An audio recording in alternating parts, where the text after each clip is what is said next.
Less than a week after the Iranian President Ephraim Raisi being accorded charming red carpet receptions while on a three-country tour to Africa in his attempt to step up diplomatic efforts on the continent to overcome Western sanctions on his country, it seems hysteria has engulfed Israel over that move and generally the new era that Iran is trying to set into motion.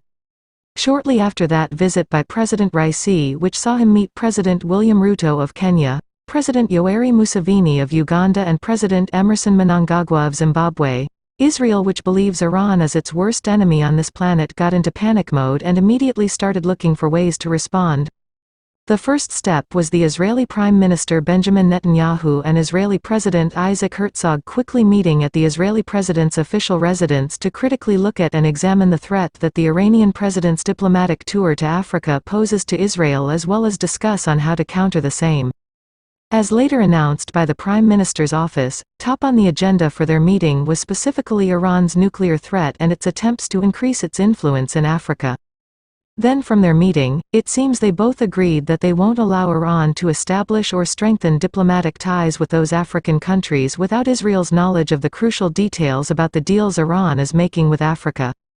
That they needed to send someone to Africa to find out what exactly Iran was up to and at the same time try to neutralize the Islamic country's influence on the continent.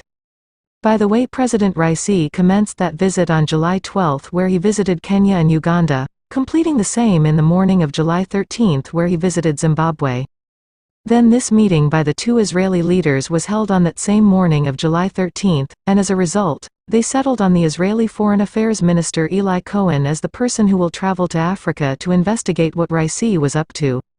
Eli Cohen could have traveled to Africa on any date after July 14, but since Nairobi had been scheduled to host a crucial African Union summit on the Sunday of July 16, the Israelis saw a perfect opportunity to kill multiple birds with one stone and therefore remained patient and waited for that African Union summit.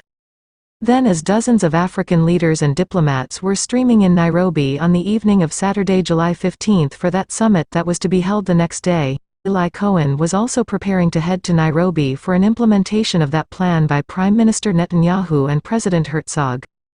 Everything unfolded just as the Israelis had planned, and Eli landed in Nairobi in the early evening of that Saturday to first get an update from the Israeli embassy in Nairobi on a number of crucial issues, including the Wednesday visit by the Iranian president.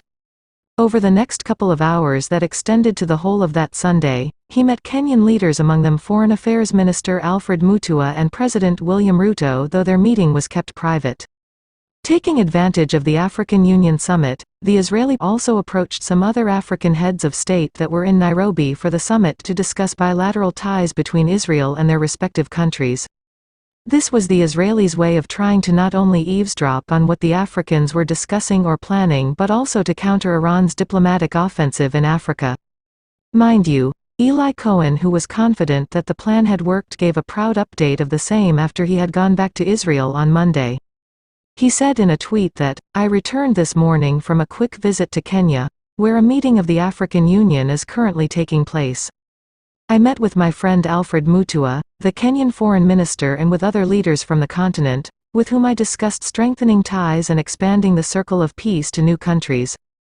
Then, as a way to counter the information technology deal that was signed between Iran and Kenya on that July 12, Eli Cohen said in that update that Kenya has decided that Israel will lead the national cyber project for it, which indicates the international appreciation of Israel in the fields of innovation and technology. That this agreement between Kenya and Israel as well as other African countries comes against the background of Iran's attempts to increase its influence in Africa. That therefore, Israel really needs to tighten its ties with Africa, since this will help strengthen its position as a dependable partner on the continent. It's worth nothing that Israel doesn't want Iran to increase its influence in Africa because Iranian leaders led by President Ephraim Raisi have on numerous occasions in the past vowed to destroy Israel on any slight provocation. That at the same time, the only way to liberate Palestine is by obliterating Israel, and Iranians will not hesitate to do the same if threatened by Israel. Even during Iran's Army Day celebrations in April this year, President Raisi warned that Iran has really emasculated itself, that Israeli cities of Haifa and Tel Aviv will be destroyed by Iranian weapons if Israel makes any actions against Iran. The tiniest movement and action against the security of Iran will see a harsh response from Iran's army. Without a doubt, the tiniest mistake against the security of Iran will lead to the destruction of Haifa and Tel Aviv. Our armed forces contribute to peace in the region. The message of this parade and of the Iran Army Day is peace and friendship for countries in the region. As seen in this video, those celebrations were marked with a huge parade showcasing the latest Iranian drones and aircrafts. On the other hand, Israel has for decades been leading efforts together with its Western allies like the United States to expose and prevent a potential Iranian nuclear weapons development program. Efforts that even saw the two countries partner in a collaborative effort known as Operation Olympic Games to develop a malicious computer worm called Stuxnet between 2005 and 2010 targeting Iranian uranium enrichment centrifuges at Natanz. The cyber weapon, which was later discovered in 2010, caused substantial damages to Iran's nuclear program, and there have lately been rumors that Iran is probably looking for ways to advance its nuclear program in other foreign countries that are friendly to Tehran. I think this is a grave development. It's a bad mistake. Iran is getting basically the ability to have 3,500 advanced centrifuges, 10 times to 20 times more advanced than the few thousand that they have today, and they can begin developing them within 2 years. It is thus not surprising that Israel dispatched the foreign minister to Africa, days after President Raisi visited Nairobi, Kampala and Harare to find out if Kenya might be one of Iran's targets for those overseas centrifuges locations.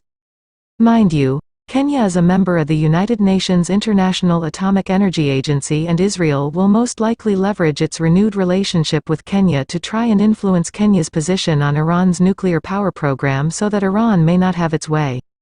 In 2009, former President Mwai Kibaki assured Iran of Kenya's support for their nuclear ambitions.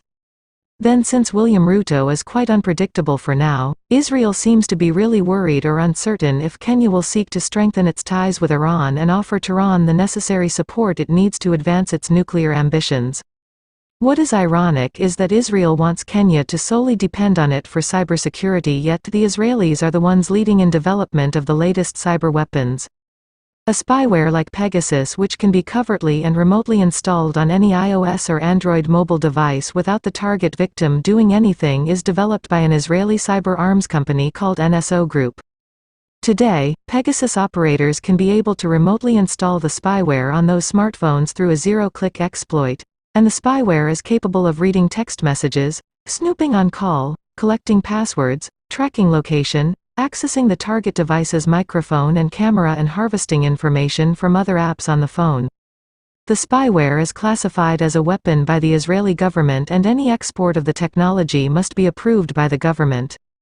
Then, since NSO Group has been insisting that it only deals with government clients, it's highly possible that this technology might be part of the cybersecurity package that the Israeli Foreign Affairs Minister was talking about when he said that Kenya has decided that Israel will lead the national cyber project for it.